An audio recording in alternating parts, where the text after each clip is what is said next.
Ja, hallo, hier ist Michael Adams von der Vancouver Resource Investment Conference 2016 im Januar.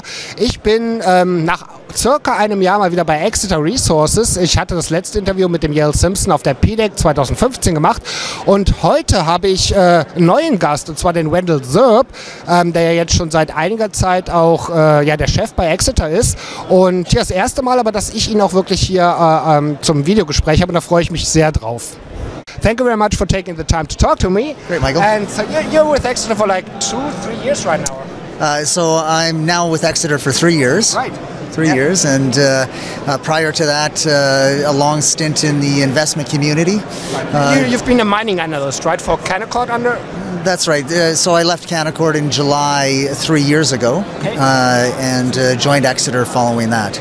Okay, cool. So, you know, on Exeter, as I said, I'm dealing with Exeter for 8 years, and I have a personal conflict of interest. I'm also a shareholder, and I bought my first Exeter like years ago at $8 because I really believe in this project. I believe in the management team. I think this 35 million ounces gold equivalent in Chile. You have now you found a lot of water.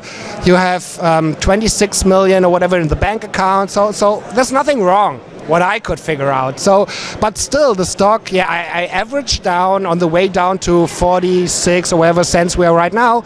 But still, my average price is probably around 350. So, give me some hope. Well, I think there's fantastic hope, and you know, you hit on what I would say are some of the key points. You know, the market price today is obviously very frustrating for everybody. But when you do look at what sits in the company, it is this enormous asset in a great jurisdiction, being Chile, still one of the top jurisdictions in the world. But not only is it a large asset, and I think that's one of the critical points that I'd put in place here today. You know, we went through this period of time where everybody wanted large, low-grade assets. So you talked about 35 million ounces of gold equivalent. It's actually about 39 million ounces gold equivalent.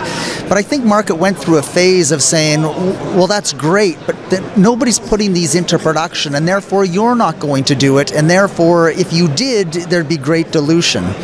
So what we've been actually able to do is we've been able to come back and show actually some very unique characteristics. Not only do we have a big deposit, but we've got a starter zone in our oxide zone right here. You have this oxide which is close to surface. Then you have this sulfide which is like the core sulfide, which also has a higher grade, right? And that was one of the ideas which actually I was discussing with Rob Gray like years ago. That I said, don't try to bring this monster into production. Yeah. You can't finance it, and this majors, you have Barrick and Kinross, yeah, on each other side, but hey, those guys have their own problems. So the original plan, I think what the market was playing is that, hey, Exeter will be taken out, yeah, from one of the majors, but that's right now my feeling not going to happen. So what you guys, and especially with you taking the helm at Exeter, came up with is this kind of different approach, right? That you can bring it into production by yourself by kind of using or using these various zones, yeah, starting with the oxide cap and then maybe go deeper and finance the rest of the production and exploration by the oxide. Is that right? Is that kind of the game plan? Yeah, so again, as a junior company, you have many options on how you push a project forward. By being able to show that we can start with that near surface zone, that's the game plan. It's about $250 million US to put it into production. It's a 10-year mine life. It produces about 122,000 ounces of gold a year, so it's an excellent zone of mineralization. But even under those circumstances, we're in a market environment where I think the investment community isn't as enamored about pushing forward on a project. So what we've done is we've said we can move forward on oxide, we can then transition into the sulfide, we can get bigger. You mentioned we've discovered water. We've discovered probably the most significant water discovery in Chile in decades, so we're de-risking this asset. Nevertheless, we're still in a position where the market doesn't appreciate us, and I think that's just the market we're in. But we have that longevity, We have the capital to take us through these poor times in the market. We're very low risk in terms of the jurisdiction we're in, the asset we have, and everything else. But we'll de-risk, we'll move forward, and eventually we'll get upside for our shareholders. And I'm a strong believer in this. And you know, this water, as boring as it sounds, yeah, to me and to most of the investors probably, it's so important for the development of the company, as far as I understand it. And you know, I think Yale tried to make that clear to me. He said like, hey, if we find enough water, one of the majors will take us over, not because of the project, but because we are a water company. Yeah, so we're in a very dry area of the world, and water is scarce. And it's becoming more scarce in these dry locations, Chile, California, many other locations. We've drilled 6 large diameter holes at our Peñas Blancas deposit, water exploration area. We've outlined about 400 liters per second of water. To put that into context, we only need about 50 liters per second of water for our phase 1 project. So we've discovered more than enough water that we need. But what a lot of people I don't think actually realize is that as great a discovery as this is, we're now moving forward to get our water rights, but we have many different options for water. There's other water in the area that people already have rights with, so we could maybe trade water rights. The infrastructure that's down in the Copiapó Valley is significant. There's desalination plants that are being put together throughout the region. And then it's just a cost of being able to transport the water. So we're working on what we think is a fantastic location for water and discovery of water. We're working to get the water rights to put it into our project, but we have many options for water. It's just a matter of which one comes first and which one's best. Okay.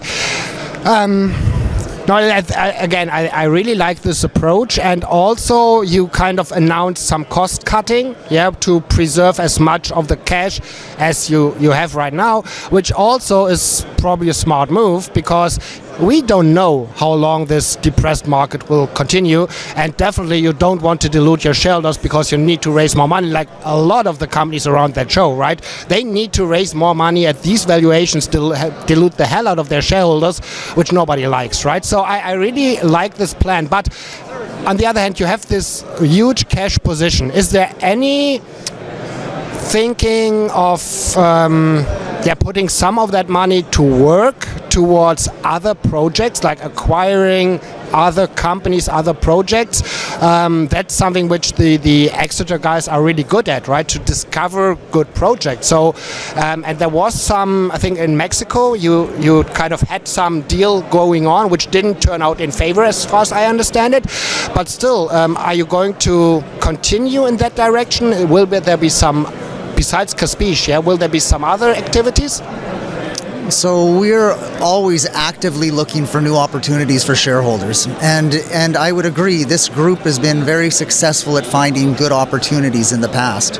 What I will say is that we have been active over the last 2+ years since I've been in place, reviewing assets, companies, mergers of equals, project-specific opportunities, and I will say that there's opportunities that we've considered, but I can also say that it isn't quite as easy as many people think in terms of the opportunities that are available. We are very particular because we already know we have one of the best assets in the world.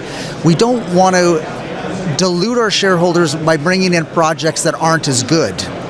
So we're looking for opportunities, we're constantly assessing, and when we find the right one, we'll go after it.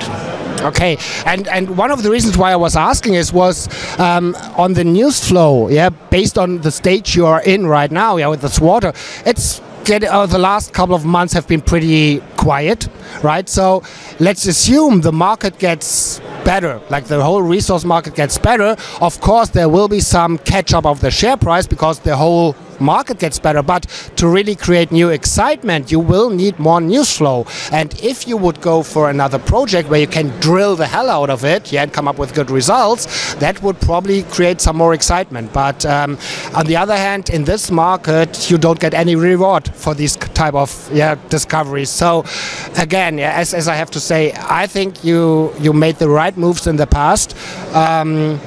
the market right now does not give you the valuation which I think, and I can say that, yeah, Exeter deserves, even compared to some of the peers. Yeah, you're way undervalued. Like 1 ounce in the ground is valued at, if you take cash in, it's 80 cents or something like that, right? So 1 ounce of gold, yeah, so that's ridiculous.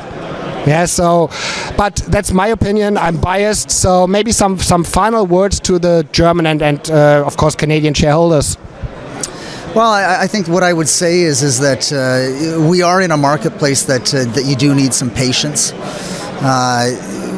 We, as a management group, are doing a lot of things that we think are prudent to keep de-risking Kaspice. We believe it's one of the best underdeveloped gold, copper, and gold oxide projects in the world.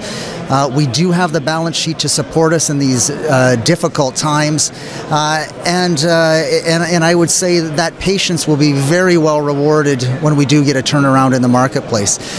The other side of it is the expertise behind the company is strong. We're constantly looking for new opportunities, but I could also be very clear that we do not want to get involved in opportunities that is going to dilute shareholders out of the great upside that Kaspice has. That's perfect. So again, I really believe that if you buy into Exeter, like my average price is like $3.50, and I don't feel bad, yeah, about it. So I'm pretty sure it will go up there, even way higher. And so yeah, just to all of my subscribers, to all of my readers, yeah, if you're not a shareholder, yeah, take another look at the company. It's a very good website. You can get all the information. The company presentation is there, exeterresource.com. And yeah, so I hope to catch up with you at PDAC again. Yeah, maybe there's some news we can talk about. And yeah, all the luck for you guys. Thanks very much, Michael. Thank you.